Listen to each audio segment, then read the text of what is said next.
ಹೇಳಿದ್ಯೇನೆ ನಿನ್ನ ಗಂಡಂಗೆ? ಇನ್ನೂ ಇಲ್ಲ ಅಕ್ಕ. ಮತ್ತೆ ಹೇಳಲ್ವಾ? ಇಲ್ಲ, ಹೇಳ್ತೀನಿ. ಯಾವಾಗ? ಏನು ಒಳ್ಳೆ ಮುಹೂರ್ತಕ್ಕೆ ಕಾಯ್ತಾ ಇದೆಯಾ? ಹೇಳಬೇಕು ಅನ್ಕೋತೀನಿ, ಆದರೆ ಏನಾದ್ರೆ? ಈಗಾಗಲೇ ಅಪಾಯನ ಮೈ ಮೇಲೆ ಎಳ್ಕೊಂಡಿದ್ಯಾ, ಇನ್ನೂ ಯಾಕೆ ತಡ? ಈಗ ನಾನು ಹೇಳಿದ್ರು ಅವ್ರು ನಂಬಲ್ಲ ಅಕ್ಕ. ಯಾಕೆ? ನಮ್ಮ ಜಾಜಿನ ಉಳಿಸೋದಕ್ಕೋಸ್ಕರ ನೀನು ಬಸರಾದೆ ಅಂತ ಆಡಿದ ನಾಟಕ ಅಂದರೆ ಅವನಿಗೆಲ್ಲ ಅರ್ಥ ಆಗತ್ತೆ. ಇಲ್ಲ, ಅವ್ರು ಈ ವಿಷಯನ ಎಷ್ಟು ನಂಬಿದ್ದಾರೆ ಅಂದರೆ ನಾನು ಏನೇ ಹೇಳಿದ್ರು ಅದು ತಮಾಷೆಗೆ ಹೇಳ್ತಾ ಇದ್ದೀನಿ ಅಂತ ಅನ್ಕೊಂಡ್ಬಿಡ್ತಾರೆ. ಹಾಗಂತ ಮುಂದಾಗೋ ಅಪಾಯನ ನೀನೇ ಮೈ ಮೇಲೆ ಎಳ್ಕೊಂಡಾಗತ್ತೆ. ಏನು ಮಾಡೋದು ಅಂತಾನೆ ಗೊತ್ತಾಗ್ತಿಲ್ಲ ಅಕ್ಕ. ಈ ಉತ್ಸವ ಮುಗಿಯೋವರೆಗೆ ಅವ್ರಿಗೆ ಬಿಡುವೇ ಇಲ್ವಂತೆ. ತಪ್ಪು ಮಾಡ್ತಾ ಇದೆಯಾ ಕಣೆ ಸುನೀತಾ? ಗೊತ್ತು, ಆದರೆ ಬೇರೆ ದಾರಿನೇ ಇಲ್ಲ ನನಗೆ. ಹೋಗ್ಲಿ, ಒಂದು ಚೀಟಿನಲ್ಲಿ ಬರ್ದಿಟ್ಬಿಟ್ಟು ಅವನ ಕೈಗೆ ಸಿಗೋ ಹಾಗಿಡು. ಚೀಟಿಲಿ ಬರ್ದಿರೋದನ್ನ ನೋಡಿ ಅವ್ರು ಬೇರೆ ಏನಾದರೂ ಕೆಟ್ಟ ನಿರ್ಧಾರ ಮಾಡ್ಕೊಂಡ್ಬಿಟ್ರೆ? ಸರಿ, ನಾವೇ ಮಾತಾಡೋದಾ? ಬೇಡ, ಸಮಯ ನೋಡಿ ನಾನೇ ಹೇಳ್ತೀನಿ. ಒಂದು ತಪ್ಪು ಹೆಜ್ಜೆ ಎಷ್ಟು ಜನರಿಗೆ ಕಷ್ಟ ನೋಡು. ಅಕ್ಕ, ನಾನು ಜಾಜಿನ ಉಳಿಸೋದಕ್ಕೆ ತಾನೇ ಈ ನಾಟಕ ಆಡಿದ್ದು. ತಪ್ಪು ಮಾಡಿದ್ನಾ? ಅವಳನ್ನು ಉಳಿಸ್ದೆ, ಆದರೆ ನೀನೀಗ ಬಲಿ ಆಗ್ತಿದ್ಯಲ್ಲ, ನಿನ್ನನ್ನು ಯಾರು ಉಳಿಸೋರು? ನೋಡೋಣ, ಅಮ್ಮನೋರಿದ್ದಾರೆ.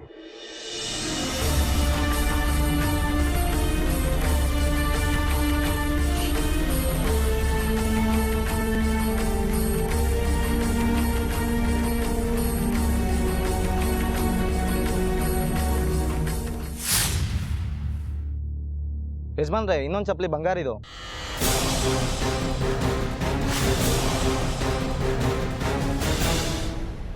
ಎಲ್ಲೇ ಅವನು? ನಮ್ಮ ತೋಟದ ಮನೆ ಹಿಂಭಾಗದಲ್ಲಿ ಕಟ್ಟಾಕಿದ್ದೀನಿ.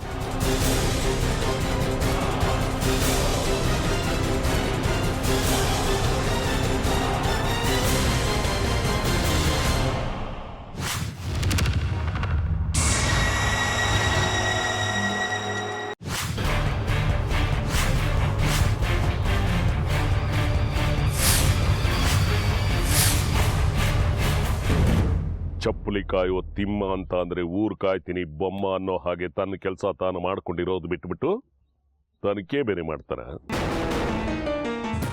ನನ್ನೇ ಕೊಲ್ಲೋದಕ್ಕೆ ನೋಡ್ತಾನ. ಅದು ಅಪರಾತ್ರಿನಲ್ಲಿ ಹೆಂಚು ತೆಗೆದು ಕಲ್ಲೆತ್ತು ಹಾಕಿ. ನನಗೆ ಅವಮಾನ ಮಾಡ್ತೀಯ, ತೊತ್ತೋರಿ ಓದ್ತೀಯ. ಸುಂದ್ರಿ ನಾನು ಕೊಂದೆ ಅಂತ. ನಮ್ಮ ಸುನೀತಾ ತಾಯಿ ಆಗ್ತಾ ಇರೋದಕ್ಕೆ ದೇವಸ್ಥಾನದಲ್ಲಿ 1001 ರೂಪಾಯಿ ಕೊಟ್ಟು ಇಬ್ಬರ ಹೆಸರಲ್ಲೂ ತೊಟ್ಲು ಸೇವೆ ಬರೆಸಿದ್ದೀನಿ. ಈಗ ನೀವು ಈ ಸಿಹಿ ತಿಂದು ನಮ್ಮ ಮನಸ್ಸಂತೋಷ ಪಡಿಸಬೇಕು ಅನ್ನೋದು ನಮ್ಮ ಕೋರಿಕೆ.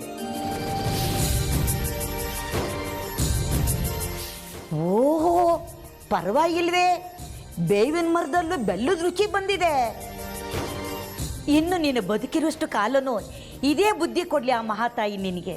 ಇದೆಲ್ಲ ಆ ಶ್ರೀಮತಿಯವರ ಬಾಯಲ್ಲಿ ನೋಡಿದ ಶುಭ ನುಡಿ. ಅವರು ಹೇಳಿದ ಮಾತು ಸತ್ಯ ಆಗೋಯ್ತು ನೋಡಿ. ಅದ್ಯಾವ ಬಾಯಲ್ಲಿ ಆಡಿದ್ರು ಆ ಮಾತನ್ನ? ಎಲ್ಲಿ ಅವರು?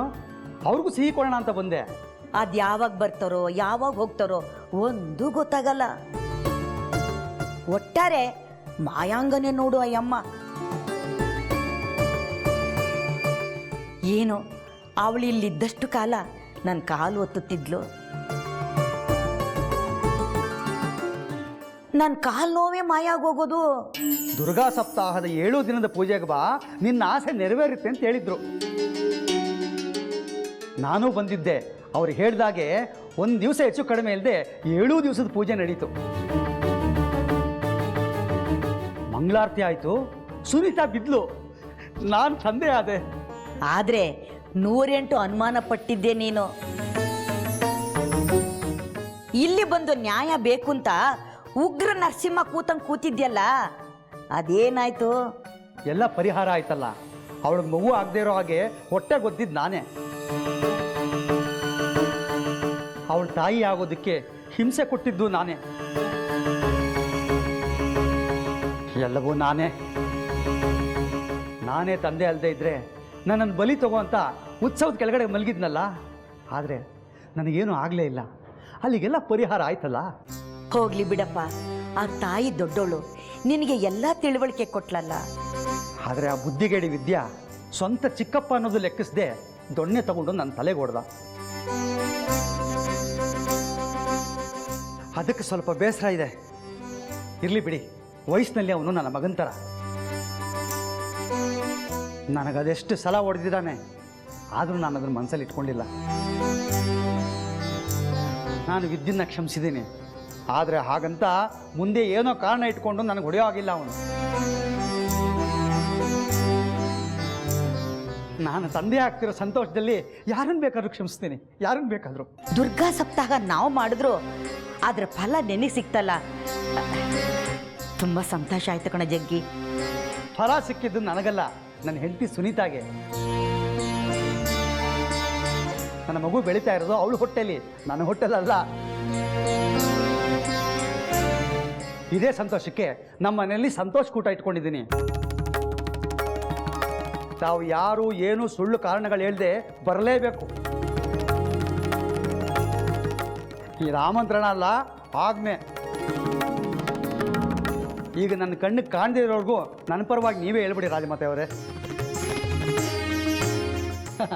ನಾನು ಬರ್ತಾನೆ ಇರ್ತೀನಿ, ಸಿಹಿ ಸುದ್ದಿಗಳನ್ನು ತರ್ತಾ ಇರ್ತೀನಿ, ಸಿಹಿ ಕೊಡ್ತಾನೆ ಇರ್ತೀನಿ. ಬರ್ಲಾ?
ನೀನು? ಹೌದು ಶಾಸ್ತ್ರಿಗಳೇ, ನಾನೇ ಅಮ್ನೋರ್ ದೇವಸ್ಥಾನ ಚಪ್ಪಲಿ ಕಾಯೋ ಬಂಗಾರಿ.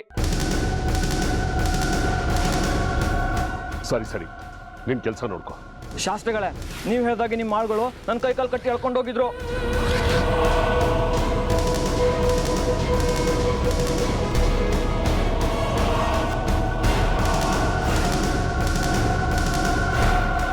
ನನ್ನ ಸಾಯ್ಸಕ್ಕೆ ನೇಣು ಕುಣಿಕೆ ಹಾಕಿದ್ರು, ನೇತಾಡ್ಸಿದ್ರು ಕೂಡ. ಅಷ್ಟರಲ್ಲಿ ಅಮ್ಮನವ್ರು ಕಾಪಾಡಿದ್ರು. ನಾನು ಯಾಕೋ ಸಾಯ್ಸಕ್ಕೆ ಅಲ್ಲಿ ತಲೆಗೆಲ್ಲ ಕೆಟ್ಟಿದ್ಯಾ ನಿನಗೆ? ಹುಚ್ಚಂತ ಹೋಗ್ಬಿಡ್ತು.